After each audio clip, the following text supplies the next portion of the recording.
catch yourself daydreaming about something or someone you really love?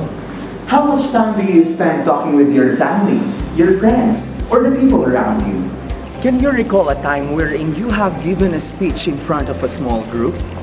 Do you notice that each day we are involving ourselves in different speech situations? Good day, oral communication enthusiasts! Last week, you have familiarized yourselves with the concepts of functions of communications. This sixth week of our educational endeavor, you will be equipping yourselves with the concepts of types of speech contexts. It is true that we always talk to ourselves, our families, or numerous groups of people. Well, definitely we involve ourselves in different kinds of communications in a single day.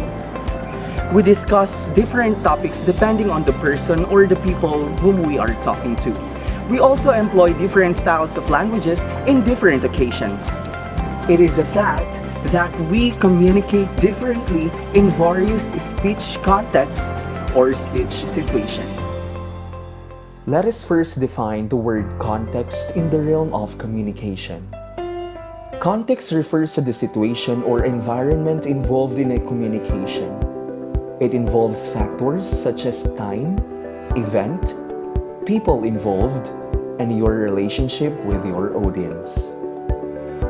There are two main types of speech contexts, namely intrapersonal communication and interpersonal communication. But first, we will get to know about intrapersonal communication.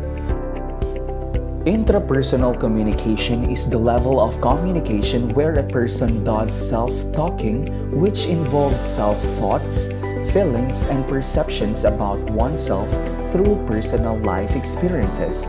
Its characteristics involve the silent talking, which every person is doing. It is also known as the communication within oneself. Take note that in intrapersonal communication, the sender and the receiver is the same, and there is no interruption or feedback. Examples under intrapersonal communication are praying, meditating, and reflecting upon your decisions in life. What is it for? Intrapersonal communication is for clarifying ideas or analyzing situation. It is also undertaken in order to reflect upon or appreciate something. Intrapersonal communication also increases self-awareness and mindfulness. It also hones critical thinking skills.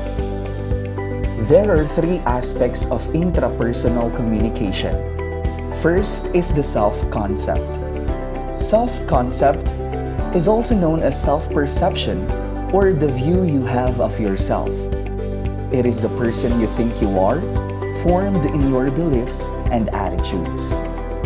Second is perception. Perception is your upbringing of the outside world.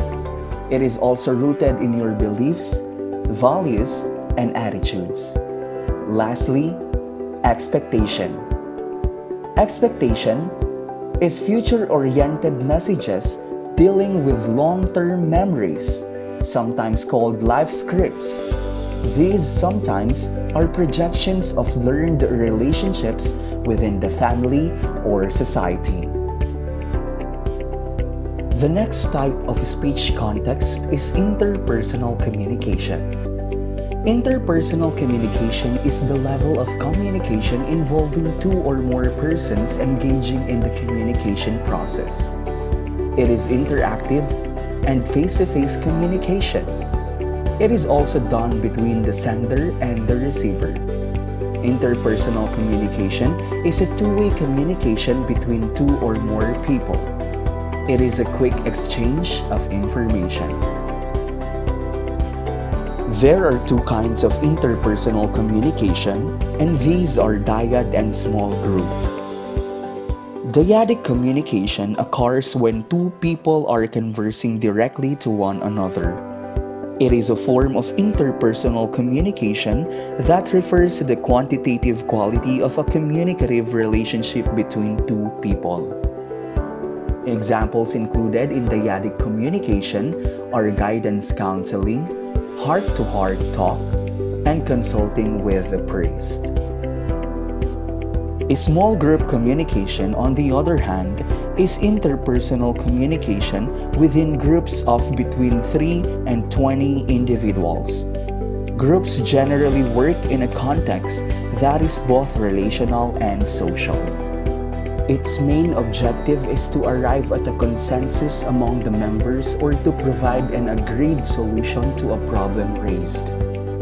Examples of small group discussion include team planning, meeting, discussion, and brainstorming.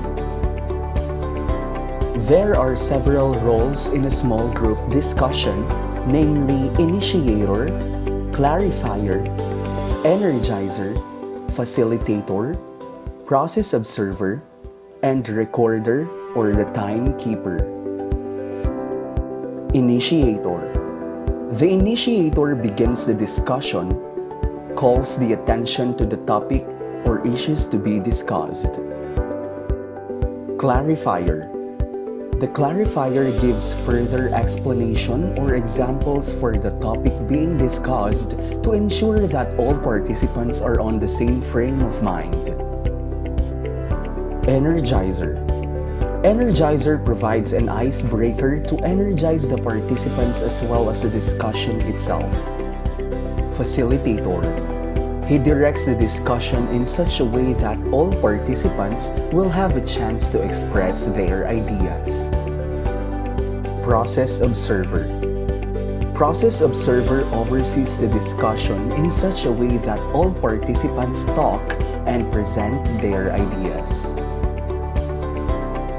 Recorder or timekeeper. The purpose of this role is to keep the minutes of the meeting.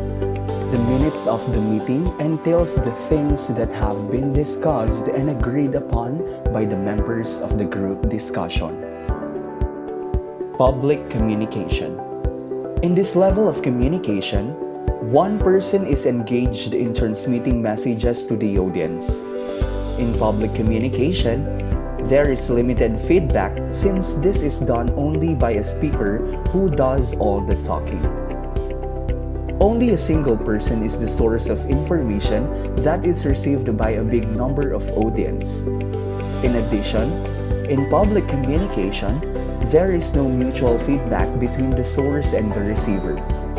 Also, this communication is focused only on the speaker.